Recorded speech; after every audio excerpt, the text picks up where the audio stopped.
तर मित्रांनो, आज आपण क्रियापद कसं तयार होते, ॲडवर्ब आणि नाऊनचं, त्याला सफिक्स ॲड करून IFI किंवा EFI याबद्दलची डिटेलिंग घेत आहे. This is a word ample. Ample means मुबलक, भरपूर, मोठ्या प्रमाणात. हा ॲडजेक्टिव्ह आहे. जसं मला असं म्हणायचं आहे, I have ample knowledge of English. हा इंग्रजीचे खूप नॉलेज आहे, भरपूर नॉलेज आहे.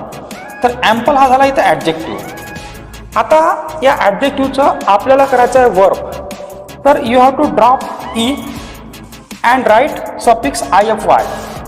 You will get amplify word here and this word is verb. हा वर्ड क्रियापद आहे, ॲम्प्लिफाय. ॲम्प्लिफाय म्हणजे तीव्रता वाढवणे, ध्वनी विस्तारित करणे, ध्वनी मोठा करणे.